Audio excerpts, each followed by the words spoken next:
ব্রাজিলের attacking line কেমন হতে পারে, কারা কারা থাকছে চলেন দেখে আসি। ব্রাজিল 2026 বিশ্বকাপের জন্য কোয়ালিফাই করেছে। আগামী মাসে চিলি ও বলিভিয়া দুইটি ম্যাচ এখনো বাকি আছে ব্রাজিলের। ব্রাজিল জাতীয় দলে নেইমার অ্যাটাকিং মিডফিল্ডার। গত উইন্ডোতে ব্রাজিলে মোট 6 জন ফরওয়ার্ড ছিল, 3 জন রাইট উইঙ্গার, 2 জন লেফট উইঙ্গার এবং 1 জন সেন্টার ফরওয়ার্ড। এইবারও জানা গিয়েছে 6 জন ফরওয়ার্ড নিয়ে দল ঘোষণা করবেন কার্লো আনচেলত্তি।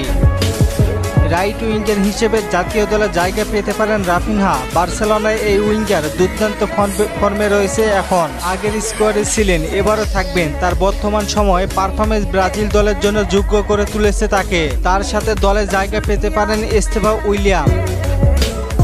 ক্লাব ওয়ার্ল্ড কাপে পালমেরাসের হয়ে যেভাবে খেলা দেখিয়েছেন, ব্রাজিলে ভবিষ্যতের স্টার ধরা হয় তাকে। কার্লো আনচেলত্তি জাতীয় দল থেকে তাকে কখনোই বাদ দিবে না।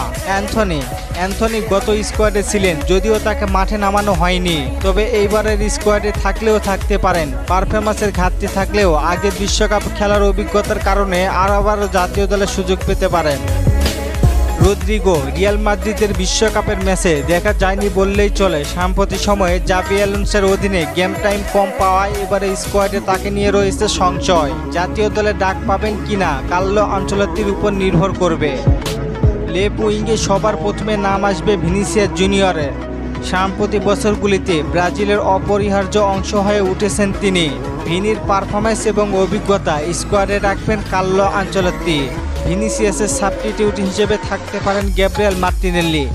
আর্সেনালের এই ফরোয়ার্ড জাতীয় দলে ঘুরে দাঁড়িয়েছেন। চমৎকার ফিটনেস এবং বর্তমানে দারুণ ফর্মে থাকায় তার স্কোয়াডে থাকার সম্ভাবনা অনেক বেশি। তবে এই স্কোয়াডে সেন্টার ফরওয়ার্ডে কে থাকবেন, এই নিয়ে ব্রাজিলকে ভাবতে হবে অনেক। Richarlison, Joao Pedro, Matheus Cunha, Endrick কে হবেন তা নিয়ে ভাবতেই হবে আনচেলত্তিকে। অ্যাটাকিং লাইনে মোট 6 জন থাকতে পারেন, যেমন Raphinha, Estevao William, Anthony, Vinicius Junior, Gabriel Martinelli ও জোয়াও পেদ্রো। কি মনে করেন এই 6 জন ছাড়া কাদেরকে সুযোগ দেওয়া প্রয়োজন জানিয়ে দিন কমেন্ট করে। আর ফুটবলকে নিয়ে নতুন কোনো প্রশ্ন থাকলে করতে পারেন, পরবর্তী ভিডিওতে রিপ্লাই করব। ধন্যবাদ।